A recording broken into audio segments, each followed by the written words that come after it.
dia. Nosso bom dia a todos. Iniciando as nossas atividades desta manhã,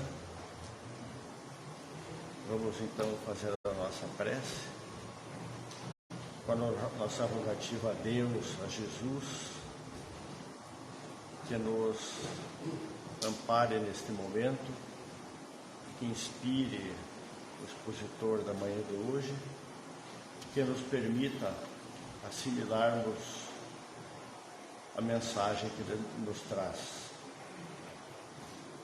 Pai nosso que estás nos céus, santificado seja o vosso nome. Venha a nós o vosso reino, seja feita a vossa vontade, assim na terra como no céu. O nosso de cada dia, dá-nos hoje e sempre, Senhor. Perdoa nossas dívidas como perdoamos nossos devedores. Não nos deixes cair em tentações dos maus, mas livra-nos, Senhor, de todo mal, que assim seja. Para a exposição doutrinária da manhã de hoje, nós temos a alegria de receber pela primeira vez, aqui na tribuna da casa, nosso companheiro Marcos Wagner Antunes Loureiro. Ele é gaúcho, do Rio Grande do Sul, mas, em função das suas atividades profissionais como militar, ele tem se deslocado por várias cidades do nosso Brasil e estava anteriormente na cidade de Dourados, no Mato Grosso do Sul, e foi transferido para a nossa cidade, onde está prestando suas atividades. O Marcos trabalhava lá em Dourados, no Centro Espírita Amor e Caridade, e também era vinculado à União Regional Espírita de Dourados, onde ele era o coordenador do setor de estudos daquela URA. É com muita alegria que nós recebemos o Marcos para a sua palestra aqui na nossa casa.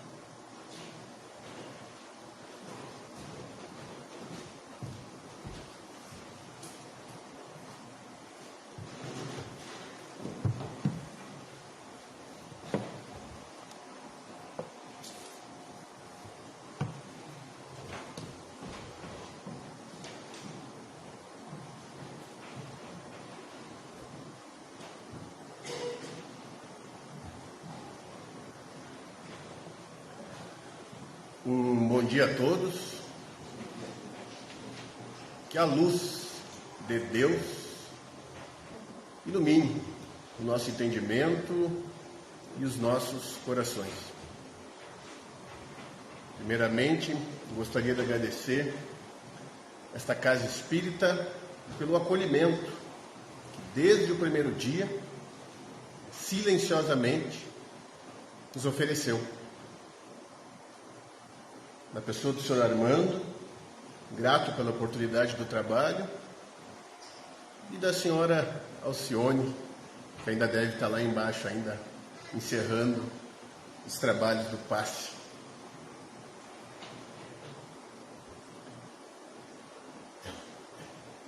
Primeiramente, ao ser convidado a fazer essa exposição, nós ficamos aguardando para saber qual seria o tema. Ainda achávamos que, como algumas casas espíritas acontecem por aí, o tema ele é indicado, proposto. Eu aguardei algumas semanas e não veio. Aí eu entrei em contato com a dona Alcione novamente e perguntei: dona Alcione, e o tema? Não, o tema é o expositor que decide. Então, nos veio uma grande dúvida, uma reflexão por alguns dias: qual tema trazer para a nossa reflexão nessa manhã de domingo. Há muito tempo atrás, talvez uns 15, 16, talvez um pouco mais anos, logo no início ainda das nossas atividades de exposição, passamos por essa mesma situação e um amigo, um grande amigo, ao ser interpelado, falou assim para mim: Marcos, fale sobre um dos seus problemas, das suas dores. As nossas dores, os nossos problemas são muito parecidos. Nem sempre na aparência, mas sempre na causa profunda dos nossos sofrimentos. E aquela frase gravou na nossa memória, a ponto de lembrar exatamente como ele nos falou. E assim, esse período, comecei a lembrar dos últimos anos, desde o início um pouco antes da pandemia, durante a pandemia. Lembro que nós estávamos junto à coordenação da área de estudos da União Regional Espírita lá de Dourados, que é a cidade anterior que nós moramos. E logo no início da pandemia começou a aparecer alguns chamados, algumas casas espíritas pedindo o auxílio da União Regional para que fizesse seminários, atividades para que se apaziguasse os atritos internos das casas. Algumas casas estavam tendo problemas de relacionamento. Isso é uma constante, esses problemas de relacionamentos fazem parte da nossa evolução, mas naquele momento havia uma intensidade diferente. Grupos que interpretavam a unidade da doutrina espírita de uma forma, outros um pouco diferente. Conflito de gerações, de entendimentos, e ali os ânimos se acirraram. Logo mais à frente, ainda no interior da casa espírita, embates de entendimento filosófico, de entendimento político. E isso tudo nos fez, a ponto de alguns grupos de estudo e atividades fecharem. Não presenciamos pessoalmente, mas ficamos sabendo de centros espíritas que fecharam suas portas por causa desses embates, desses atritos.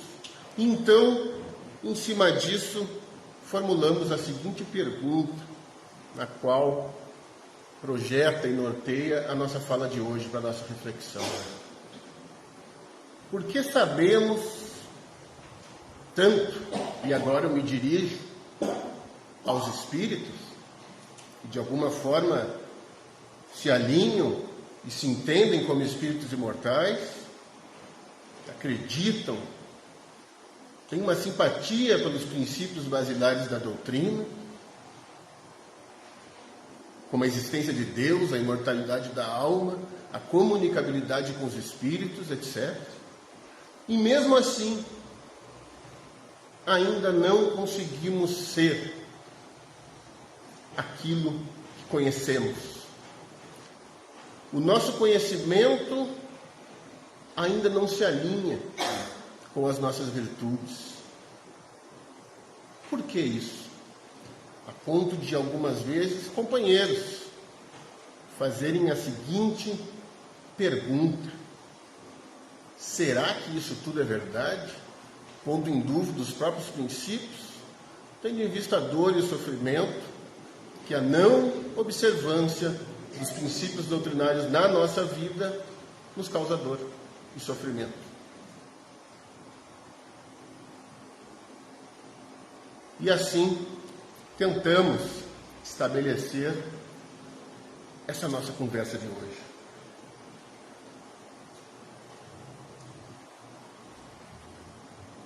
É necessário, primeiramente, fazermos uma divisão. Essa divisão, como todas as outras, é uma divisão artificial. No universo há apenas unidade. Toda divisão é feita para nossa compreensão. Se torna mais fácil compreender as coisas quando nós classificamos. Então, a gente vai para a escola, matemática, português, química, biologia, o conhecimento se divide em disciplinas, em ciências, mas sabemos que na natureza não há essa divisão. São divisões humanas, pedagógicas, que facilitam a nossa compreensão. Mas fazendo aqui essa divisão proposta, assim nossas dores, principalmente nossos sofrimentos de cunho material, no qual é orgânico e advém da nossa própria condição de espíritos encarnados, e esse é um dos objetivos da nossa encarnação, que a gente experimente.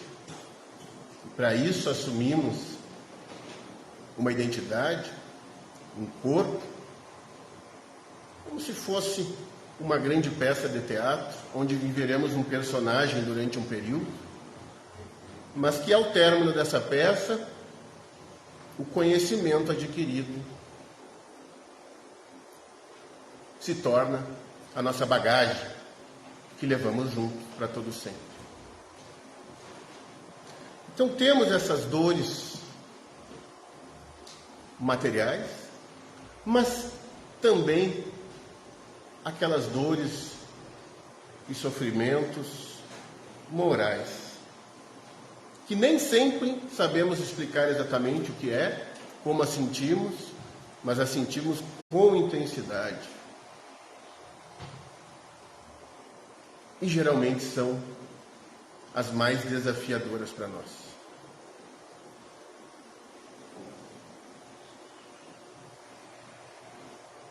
Essa segunda categoria de sofrimentos, elas envolvem um aspecto da nossa relação, em primeiro estágio, nossa relação conosco mesmo, como nos vemos, como nos aceitamos e como percebemos a nossa existência. Ela envolve, num segundo momento, a nossa relação com os outros, no nosso entendimento ainda imperfeito de sociedade e os motivos pelos quais vivemos em grupos, em sociedades. E num âmbito ainda maior, entre aspas, mas mais profundo, a nossa relação com Deus.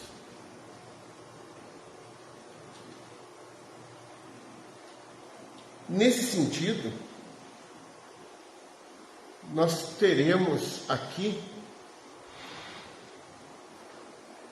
problemas relacionados à aquisição das nossas virtudes,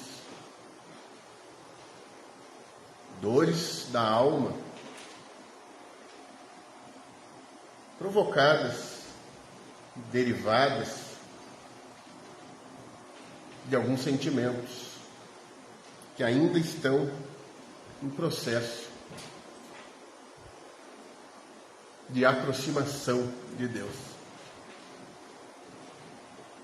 Desesperança, angústia, raiva, ódio, sentimento de vingança, descrença, preguiça, orgulho, egoísmo e a prima irmã delas, a vaidade, nos causam alguns tormentos que nem sempre conseguimos descrever, mas que sentimos com intensidade.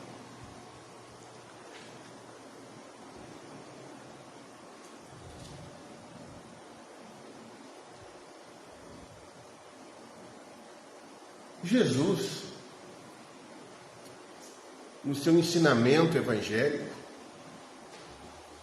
utilizando-se dos símbolos e das parábolas necessárias ao nosso entendimento, há momentos de maior intensidade e que devemos prestar bastante atenção. Em alguns momentos, Jesus fala do reino de Deus e faz comparações para que o nosso entendimento se faça. Ainda no Evangelho de Mateus, no capítulo 13, ele propõe 7 parábolas para que a gente nos aproxime do entendimento do reino de Deus. E geralmente ele começa: o reino de Deus é semelhante a... e conta essas parábolas.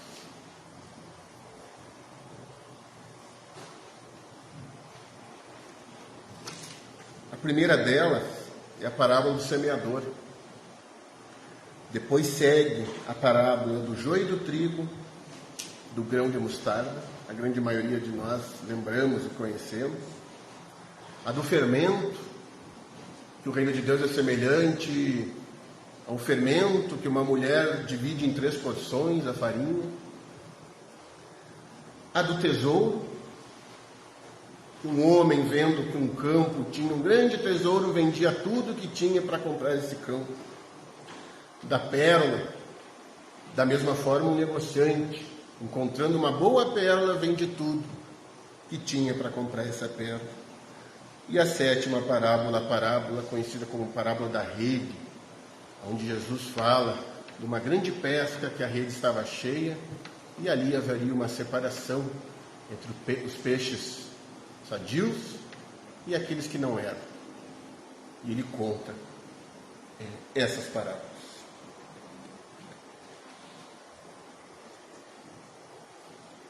Precisamos aqui fazer uma relação. O que naquele momento do qual Jesus viveu significava o reino? O reino de Deus é semelhante a...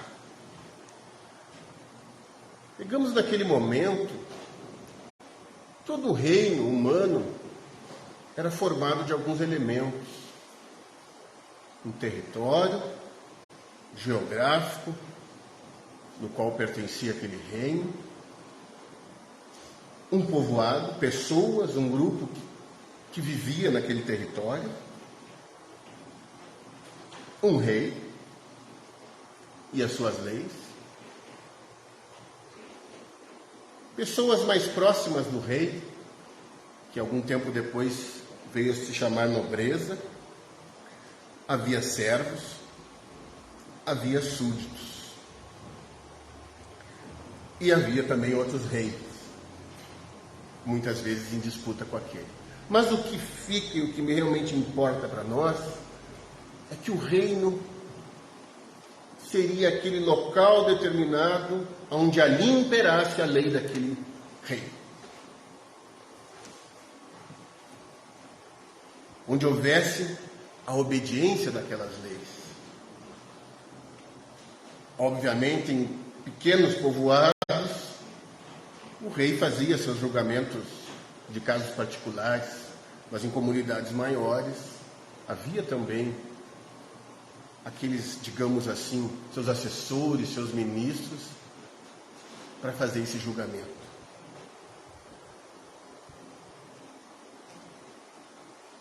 O fato que esse reino, a localização dele, poderíamos dizer assim, abrange a região onde as leis desse reino estão em vigor.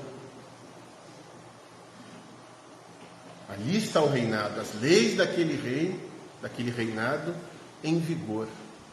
Então Jesus nos dá uma grande dica, que talvez para o povo daquela época fosse mais compreensível, e hoje, pelo distanciamento que nós vivemos desse período, nem tanto.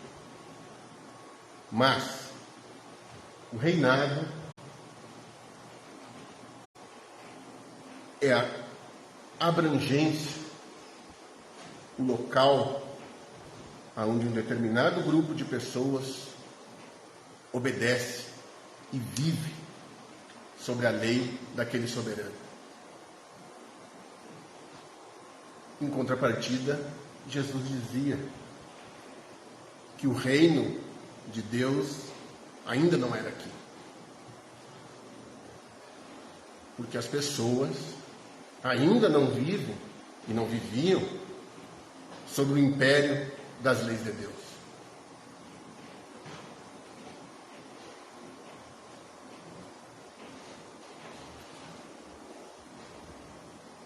Naquele momento histórico, ainda se tinha uma ideia e isso vai bastante adiante na nossa história humana, de que o poder dos governantes estava associado à lei religiosa. Então, os próprios sacerdotes, muitas vezes, eram os governantes. E ao invés de um código civil, um código penal ou outros códigos, a lei religiosa, o livro sagrado daquela cultura, era também o código de leis, a Constituição. O problema disso não são os livros utilizados, é a interpretação que cada um faz dessas leis. Deus nos revela, e revela mesmo, a gente vai ver mais à frente. Kardec tem essa dúvida: o que Deus nos revela de tempos em tempos, relembra a sua doutrina? A cada um.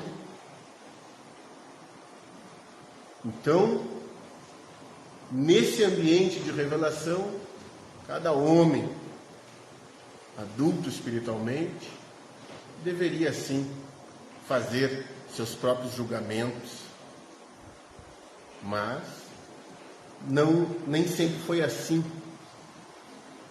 Quanto mais retrocedemos no tempo, perceberemos que menos liberdade de ação tínhamos. Talvez por uma necessidade de ainda não sabermos lidar com a liberdade que não seria possível. À época de Jesus, o responsável por essa interpretação da lei era um grupo de sacerdotes, 71, 72, considerando o principal, doutores da lei, os sacerdotes do templo. Imaginemos numa sociedade onde poucas pessoas sabiam ler, o poder que a leitura e a escrita exerciam. E um deles, o principal, o chefe dos sacerdotes, Anás, o sumo sacerdote, cabia sempre o julgamento final. Influenciado também por Caifás, o ex-sumo sacerdote, seu sogro, mas que ainda exercia grande poder, grande influência sobre o atual sumo sacerdote.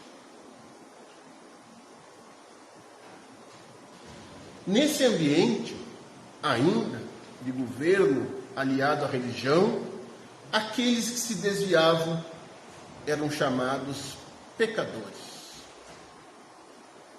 E para esses pecadores haviam punições. Em alguns casos, a lapidação, a pedradas em praça pública, dentre outros.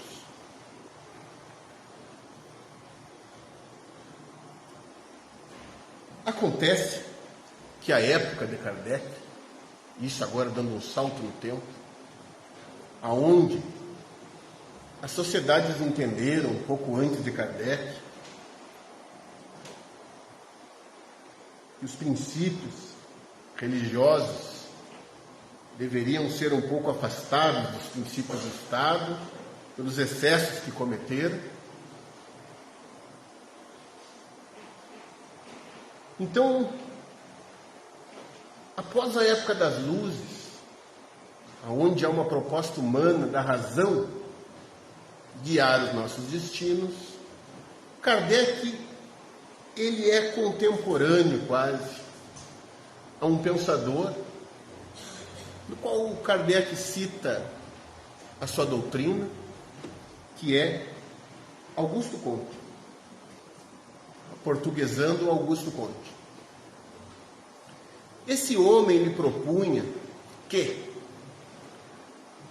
assim como a física e outras ciências da natureza tinham as suas leis definidas, as sociedades também teriam as suas leis, o que lhe dá o nome de física social, como se os grupamentos humanos, as pessoas, estivessem ali regidas sobre uma lei social de movimentos, de relações. E isso, de uma certa forma, causa um grande alvoroço. E, posteriormente, isso é renegado pelas principais das ciências humanas. Não pode haver uma lei que rege as sociedades, uma lei natural, que não foi os homens que criaram. E aí, uma discussão antiga retoma sobre a questão se existe uma lei natural que não foi o homem que criou, ou se todas as leis são de construção humana. Daí decorrem alguns pensamentos da propriedade privada, se é direito ao homem ter a propriedade privada ou não, e outras mais.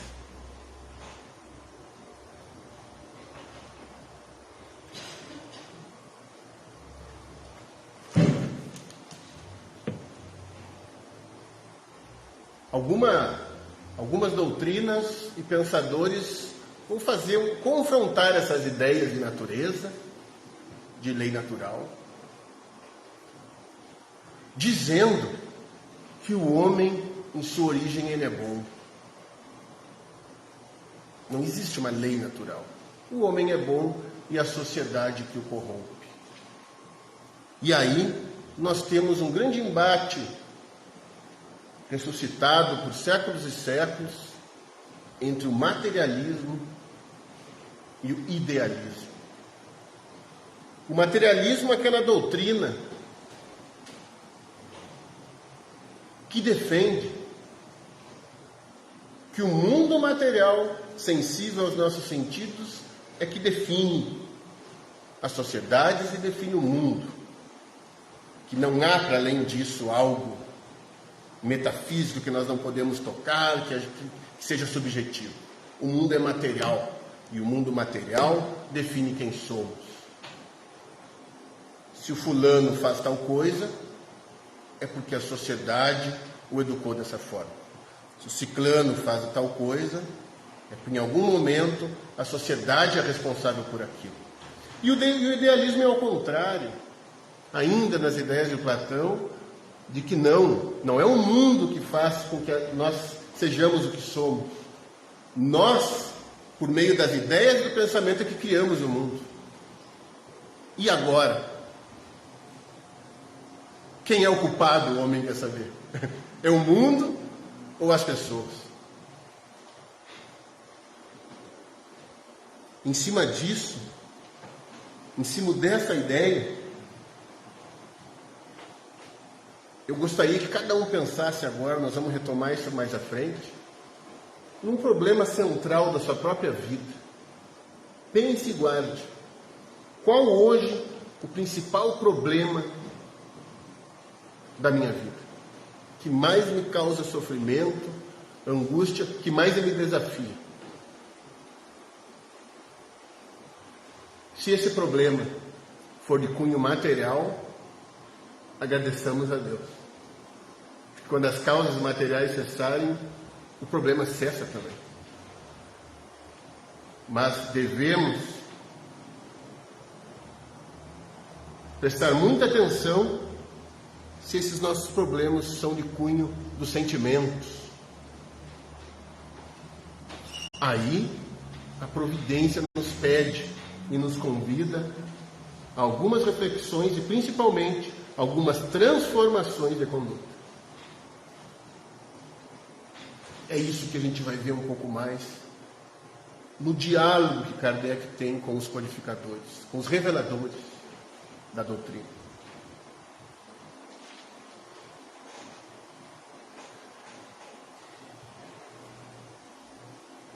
Eu lembrava, senhor Armando, hoje, essa semana, conectando essas ideias, do dia da confraternização do final do ano, onde eu não conhecia ainda o centro, e nós descemos e fomos conhecer o centro.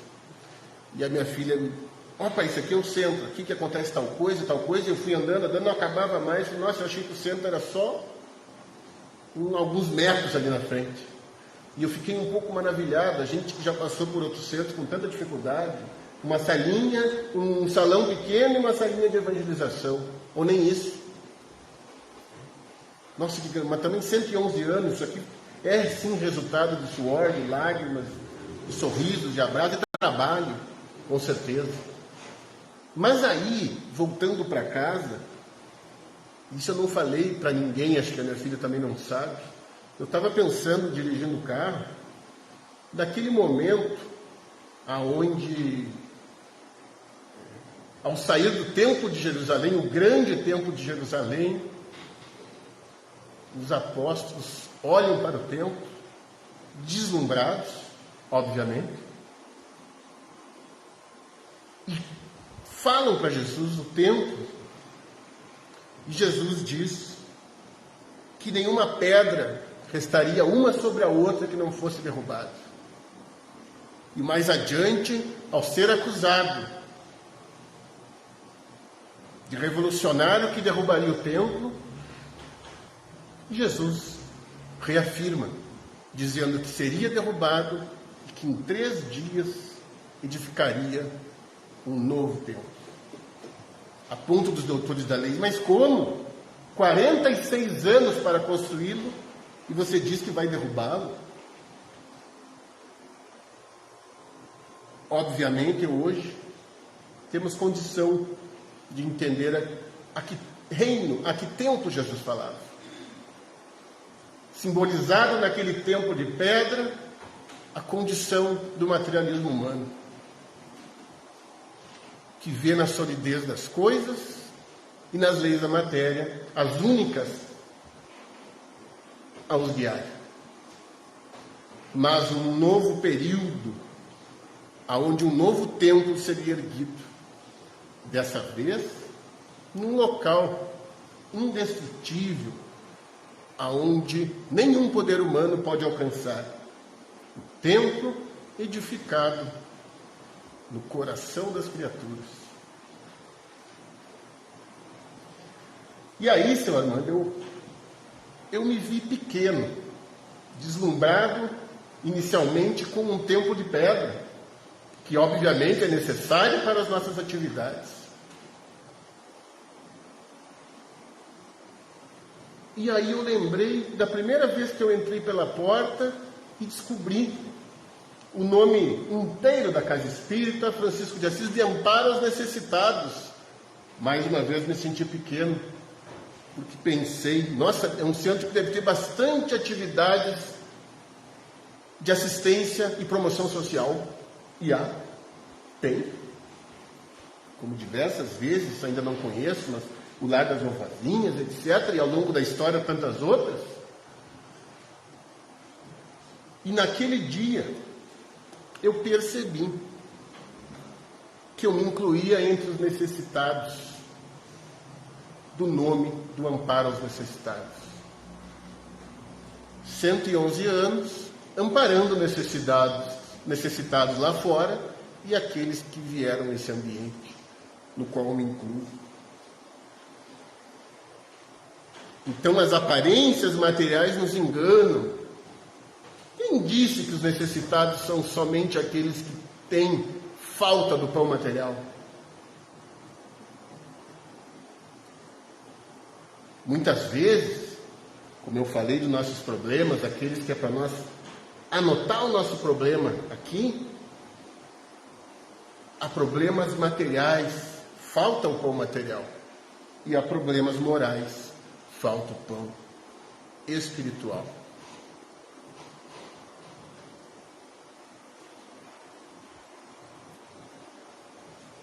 Nesse sentido, a gente percebe 2 níveis de problema.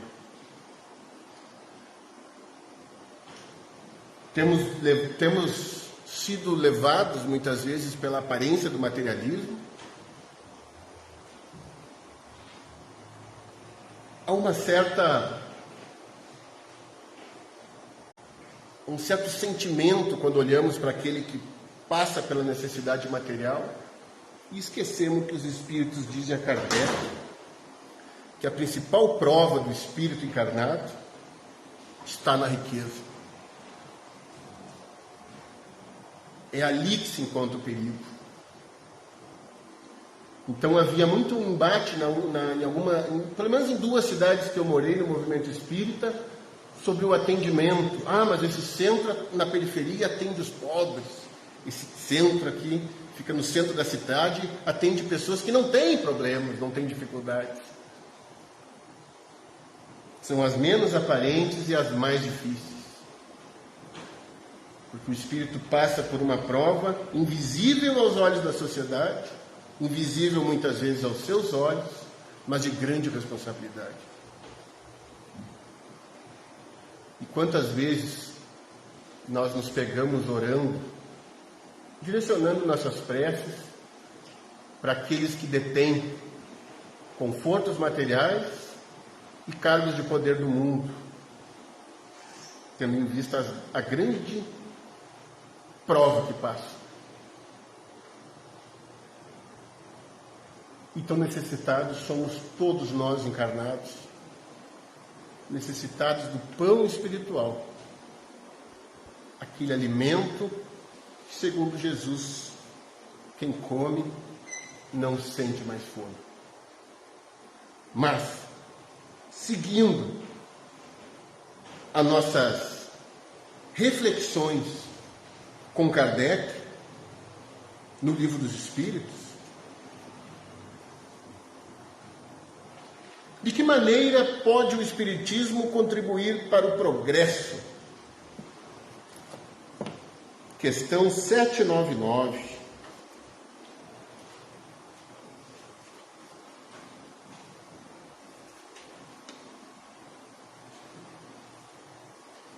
Destruindo o materialismo, que é uma das chagas da sociedade. O Espiritismo pode fazer com que os homens compreendam onde estão seus verdadeiros interesses. Destruindo o materialismo. Não apenas aquele materialismo que nós somos levados durante o nosso dia a dia. Fulano só pensa nas coisas materiais. Isso também é uma das consequências do materialismo. Mas muito mais, essa doutrina que não nos atribui responsabilidade, que faz com que responsabilizemos o mundo pelo que somos. E essa semana refletíamos sobre o grande papel, o símbolo da manjedoura, que Emmanuel diz que a manjedoura de Jesus é o grande símbolo que diz ao homem que não importa onde ele nasça e de onde ele venha. O que importa são as ações e escolhas dali para frente. Esse é o símbolo da manjedoura. Para que não olhemos da onde viemos e responsabilizemos coisas, pessoas e situações pelo que somos hoje. Vejamos apenas oportunidades no futuro, oportunidades essas que, se bem feita as nossas escolhas e livre-arbítrios, e nosso livre-arbítrio, resultará a nossa vida plena.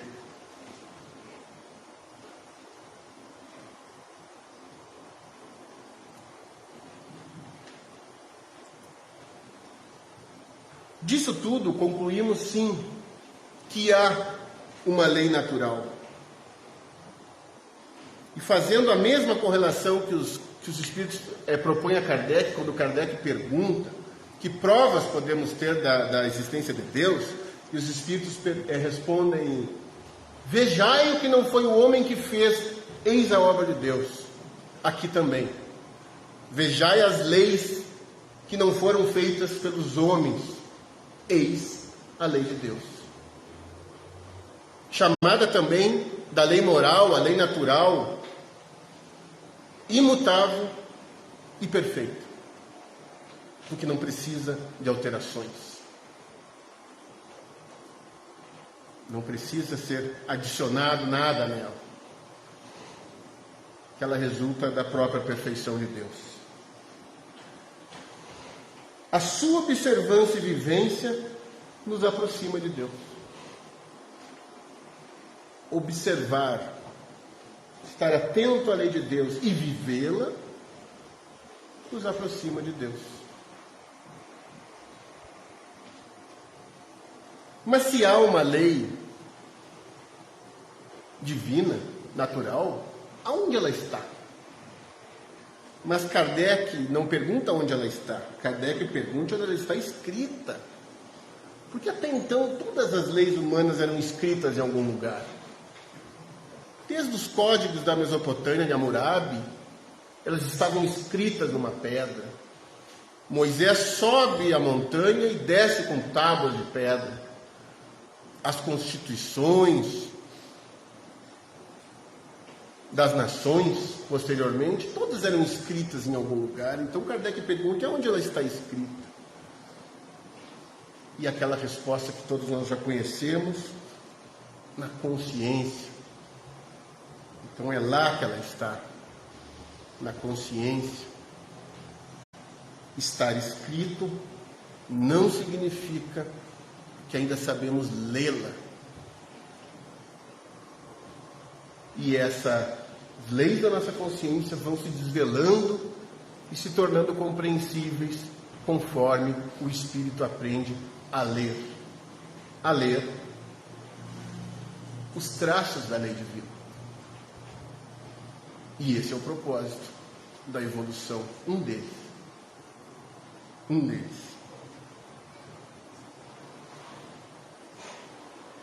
E aí eu perguntaria a todos para que respondam interiormente: quantas vidas nós temos? Quantas vidas vivemos? No primeiro momento, alguns de nós pode ser levado a responder infinitas, várias. Mas o fato é que vida só existe uma, que é a vida do espírito imortal, que durante esse percurso assume diversas existências no corpo, mas a vida é uma só. Então Kardec pergunta se existe essa lei e ela está escrita. É permitido ao homem aprofundar nessas leis? Sim, mas uma única existência não lhe basta para isso. Não lhe basta para isso. E aí Kardec faz um comentário na pergunta 617, que eu gostaria de lê-lo. Entre as leis divinas, umas regulam o movimento e as relações da matéria bruta. São as leis físicas, cujo estudo pertence ao domínio da ciência. As outras dizem respeito especialmente ao homem em si mesmo e às suas relações com Deus, e com seus semelhantes abrangem tanto as regras da vida do corpo quanto a vida da alma. São as leis morais.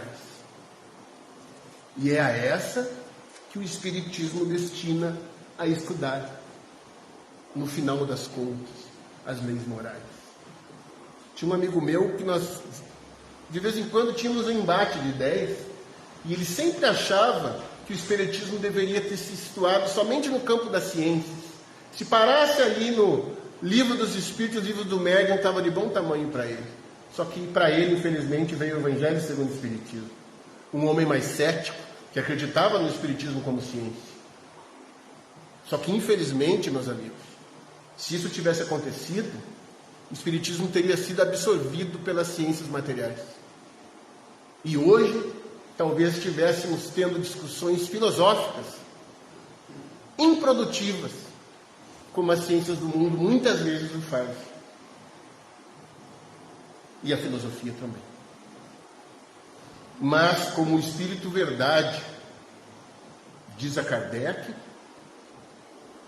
ou foi São Luís, agora deu um lápis, que Kardec fundaria uma nova religião.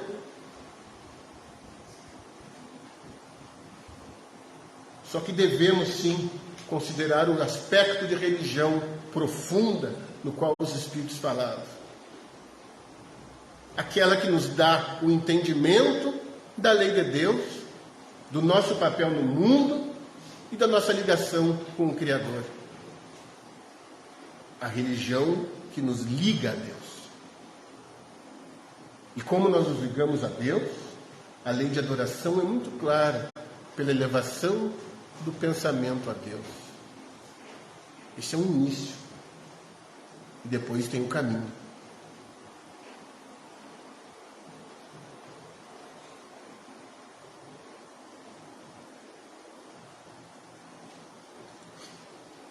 Se a lei divina tem o grande compromisso e objetivo de nos conduzir até Deus, e os Espíritos são bem claros que todos partem do mesmo ponto, somos criados simples e ignorantes, que não há privilégios na criação, porque Deus é justo e ama todos da mesma forma. Consideramos que do ponto da nossa criação a Deus, há o ponto A e o ponto B, e o Espírito deve trilhar esse caminho. E aí, relembrando as aulas de matemática, eu pergunto, qual é o caminho mais curto entre dois pontos? E aí nós teremos o conceito de reta. O ponto mais curto, o percurso mais curto entre dois pontos é uma reta. Então a lei de Deus seria essa reta. Só que, pela nossa própria ignorância, em determinados momentos, nós desviamos do caminho. Esse desvio da lei de Deus foi chamado durante muito tempo de pecado. O pecado seria o afastamento da lei. Naquele momento que vivia Jesus, do qual a política estava misturada com a religião, o pecado seria infringir uma daquelas leis. Então teria uma punição. Mas hoje, no sentido profundo, o nosso desvio da lei de Deus, no nosso pensamento, nos nossos atos, na nossa conduta, nos nossos sentimentos, seria o que foi chamado outra hora pecado, mas que esse termo não convém mais, está desatualizado.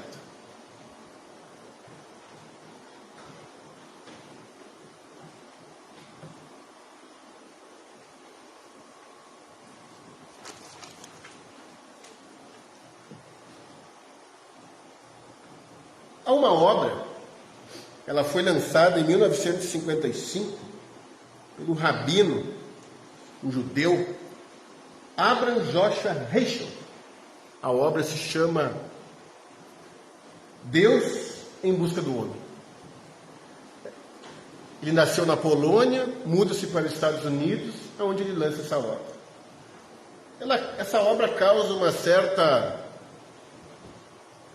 estranhamento e dá uma sacudida no meio das ciências de interpretação bíblica, da exegese bíblica, porque construímos a ideia e aprendemos de que o homem, no símbolo da queda do paraíso, busca, aspira por Deus e deve construir isso com o suor do seu próprio rosto.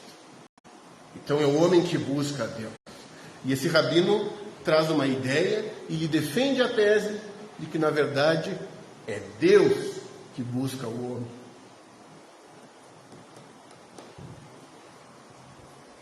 Tem um porém e algo a se pensar nesse sentido, que se a busca por Deus fosse algo somente do homem, certamente ela falaria, por causa da nossa própria imperfeição. Há momentos que desistimos, nos sentimos fracos, incapazes e até não merecedores. Mas como é Deus que busca cada criatura, essa busca e esse encontro se dará, mais cedo ou mais tarde, inevitavelmente, porque Deus não falha em suas ações.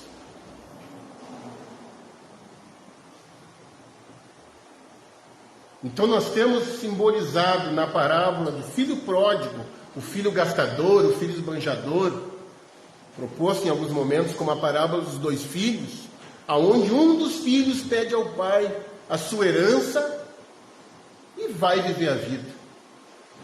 Quando ele gasta tudo e não tem mais nada dessa herança, não há mais amigos, não há mais prazeres, ele se lembra que há um lugar no qual ele pode retornar e talvez ele seja bem acolhido, talvez o pai dele lhe aceite como servo e ele volta.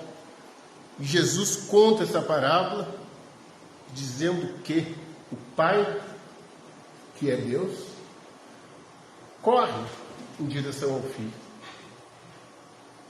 Isso significa dizer, naquele momento que Jesus vivia, que um homem mais velho, um ancião, um pai de família correr, era quebrar todas as convenções. Era uma vergonha para um homem mais velho correr. Mas ele faz, porque ele ama e corre em direção ao filho. E recebe o filho e manda que o melhor banquete seja preparado. Porque Deus fica feliz quando um filho retorna. Então, esse desvio, ao invés do filho que caminha em linha reta, ele se desvia. Só que quando percebe, através da dor e do sofrimento, que aquele caminho ele tem um fim, não é possível seguir por ele sempre, ele sente a necessidade de voltar ao ponto que se desviou e fazer novamente. É isso que a sociedade chamaram no nosso passado de pecado.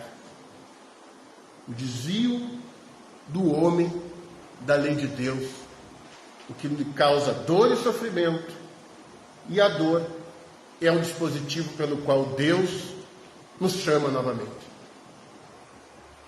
Então, meus amigos,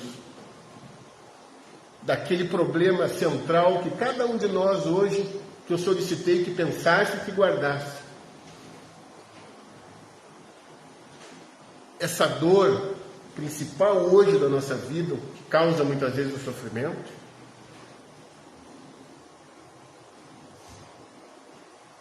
é um chamado, um alerta que Deus nos dá, que de algum momento, em alguma circunstância, nós nos desviamos da sua lei. E é necessário que nós reflitamos sobre essa lei, tenhamos a humildade de reconhecer muitas vezes que não temos todas as respostas, mas que do alto elas podem nos ser inspiradas e nos reveladas para a correção desse desvio. A dor sempre é nada mais do que Deus em busca do homem.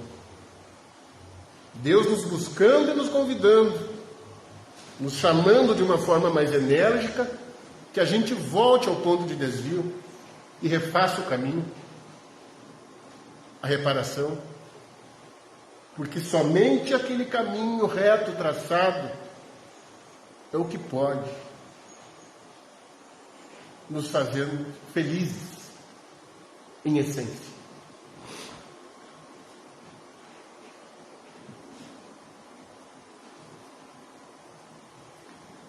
Mas poderia Deus ter nos criado perfeito? É uma pergunta que eu faço e peço que cada um responda no seu íntimo. Deus poderia ter nos criado perfeitos? Sim, Deus pode tudo. Nós não podemos compreender Deus ainda na totalidade, mas Kardec nos diz que algumas das características de Deus nós já podemos perceber, sem as quais Deus não seria Deus. Deus é onipotente, onisciente, onipresente, está em todos os lugares, pode tudo. tem ciência, sabe de tudo o que está acontecendo, infinitamente justo, soberano e bom.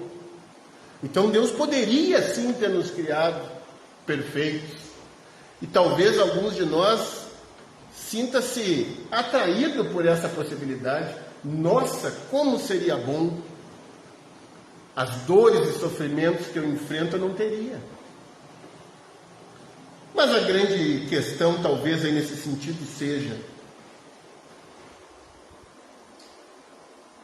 e Kardec faz essa pergunta no 123 do Livro dos Espíritos: por que a Deus permitido que os espíritos possam tomar o caminho do mal? E essa pergunta ela requer que a gente leia, para não ser mal compreendido. Então, por que Deus permite que a gente tome esse caminho do mal? Porque não nos criou perfeitos.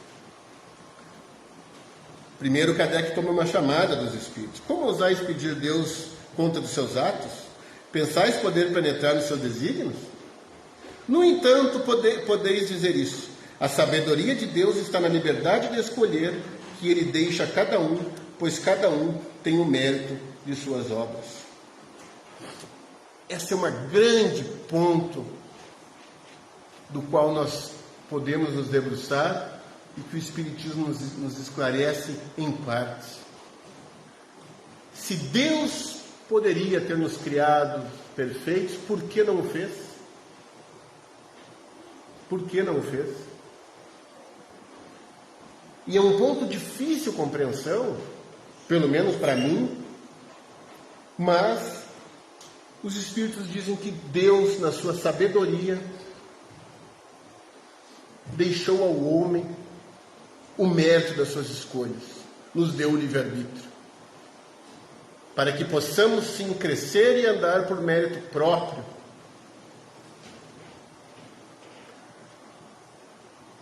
E confesso que durante muito tempo nos debatemos sobre essa questão e pelo menos não conseguimos ver uma outra resposta. Apesar disso tudo ainda ser bastante subjetivo, é difícil, nós não temos condições de compreender Deus ainda, mas é porque Deus nos ama. Jesus utiliza a expressão Pai Nosso, talvez para nos remeter que a relação que mais se aproxima de Deus para conosco é de um pai e uma mãe para com o filho. O que nós temos na Terra hoje, o que mais se aproxima dessa relação de amor entre Deus e nós, que Deus tem para conosco, seria o amor que uma mãe e um pai têm pelo seu filho. E aí eu pergunto, as mães e os pais presentes e os filhos, teria graça se, quando a mãe, depois da gestação, depois do parto, o filho viesse pronto, nascesse já adulto: mãe, obrigado, tchau, estou indo, já tenho o meu trabalho, já sei falar e a gente se vê daqui a uns anos. Não. A relação de afetividade entre o pai e mãe se estabelece nessa relação de educação, de cuidado e também de gratidão daquele que recebeu. Há aí um elo que liga espíritos que não se desfará jamais eternamente. Daqui 3, 4, 5 mil anos, os espíritos lembrarão dessa experiência, no qual foi filho, no qual foi mãe, foi pai. Então nós poderíamos, por essa relação, ousar propor que Deus nos dá a liberdade das ações, porque Ele nos ama, porque assim Ele vai nos educando. E não há nada que um pai e uma mãe não queiram ver mais. Um filho, depois de adulto, com a sua autonomia, fazendo boas escolhas, sendo uma pessoa boa, sendo útil para o mundo e para as pessoas. E aí vai olhar e vai pensar, valeu a pena. Tudo que eu ensinei, agora ele pode andar com as próprias pernas. Então imaginemos, meus amigos,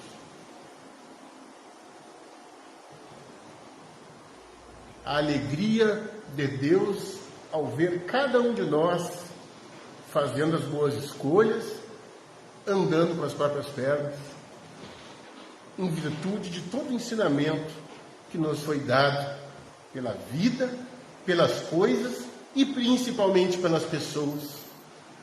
Porque dizem os espíritos a Kardec que na lei de sociedade ela existe para que uns aprendam com os outros. Numa média geral, somos muito parecidos evolutivamente. Mas um já se destacou mais na paciência, o outro se destacou mais na humildade. Cada um cresceu um pouco mais numa área. E nessa troca, aprendemos e ensinamos sempre. Assim quis ele. Por isso, e isso está implícito, que Jesus utiliza a expressão Pai Nosso. Porque se Ele é Pai Nosso, nós somos todos irmãos. E por que nós somos todos irmãos? Somos criados, somos gerados pelo mesmo Pai e passamos pelo mesmo processo de educação e aprendizagem.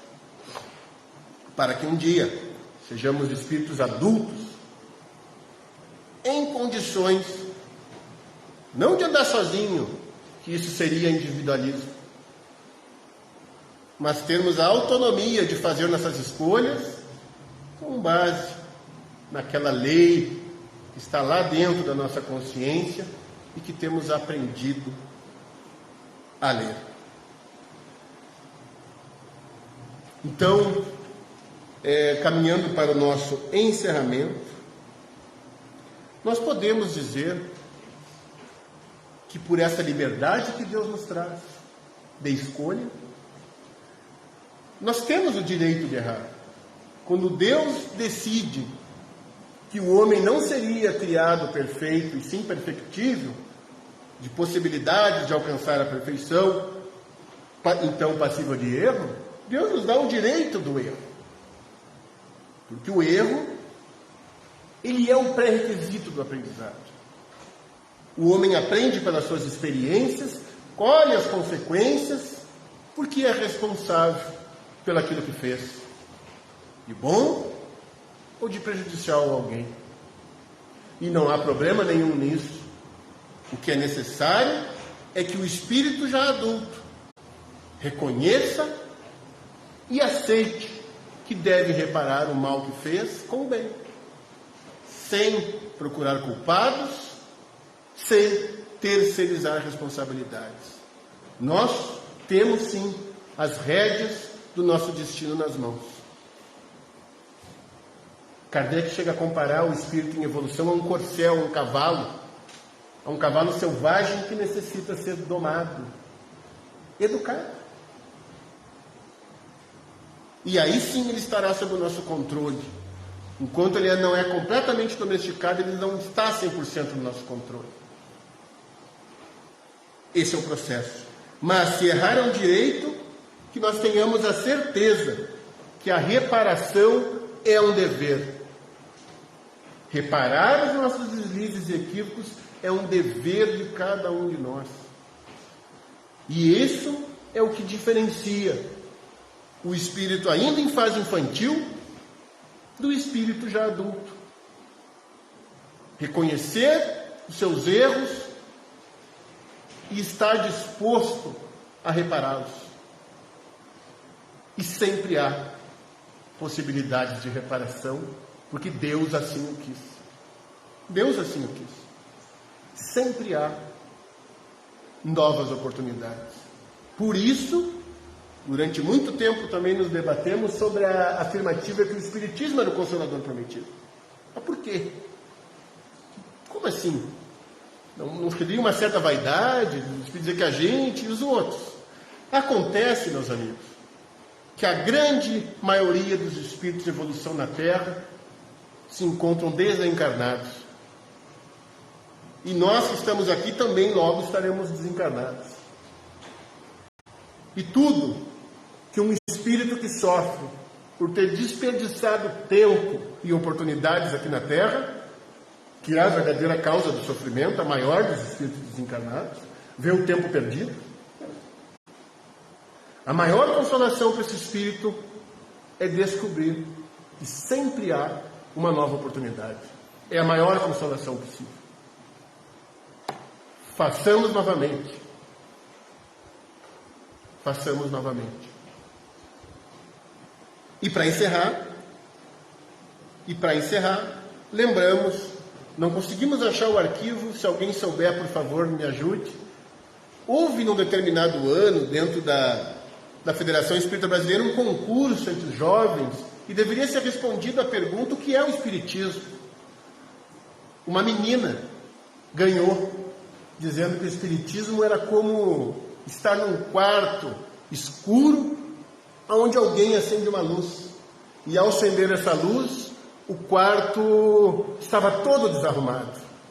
E naquele momento que a luz se acende, ela se dá conta que o quarto está desarrumado e que deve arrumá-lo. Então o Espiritismo é essa grande luz que nos mostra as desorganizações da nossa vida, mas acima de tudo, a possibilidade da gente refazer, como dizia no nosso querido André Luiz, o nosso lar, é sempre tempo de recomeçar. Obrigado pela atenção e que Deus abençoe a todos nós.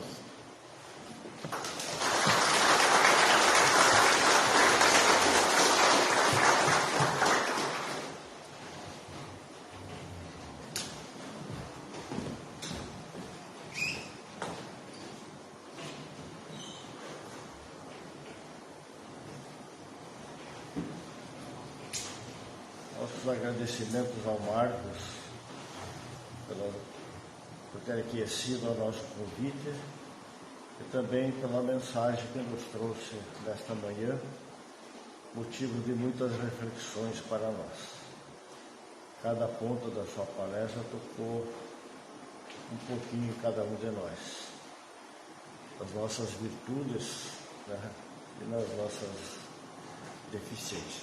Muito obrigado pela mensagem.